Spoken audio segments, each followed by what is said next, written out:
All right, YouTube, today we're here at Petland Norwin and we are talking about the beautiful Black Capped Lorikeet. So before we get into the Black Capped Lorikeet, let's talk about the lorikeet species as a parent. So there are 20 plus species of lorikeets out there. The Black Capped is one of the larger species, but what makes lorikeet special and different from other birds is what we want to talk about first here. They are a fruit-eating parrot species.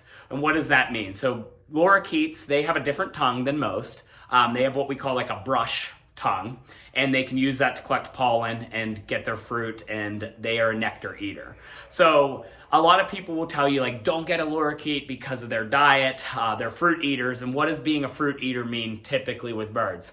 Is that they poop a lot. So fruit eating birds like lorikeets and toucans, they tend to poop a lot more.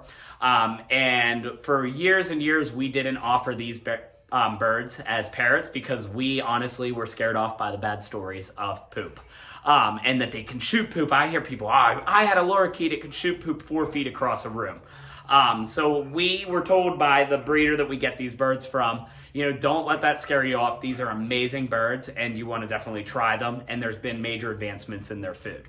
So prior to more recent years, you used to have to buy their nectar. So you buy it as a powder form. You would then mix it into a liquid form, and you'd have to mix it several times a day to keep it fresh for the birds. And as they would eat that mixed nectar, they were known for shooting poop.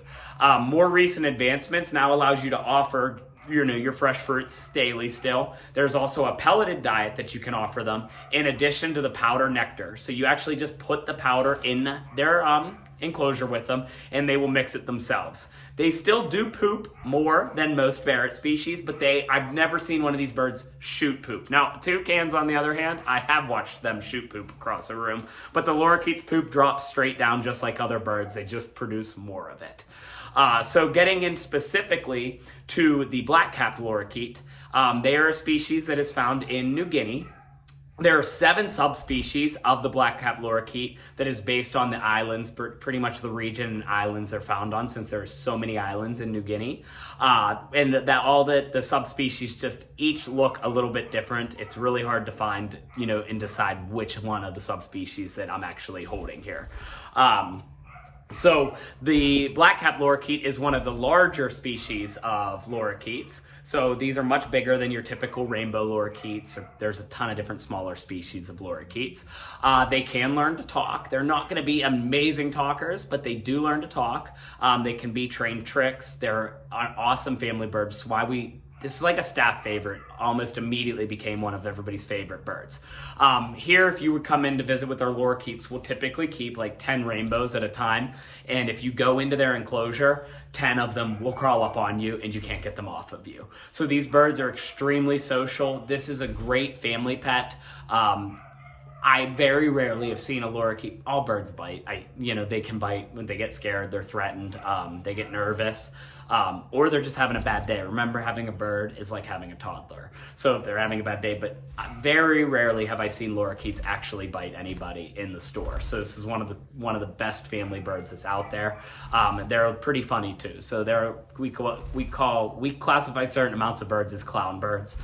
We would call lorikeets clown birds. They spend more time on their back sometimes than they do on their feet. What are you doing? You're trying to get a taste. So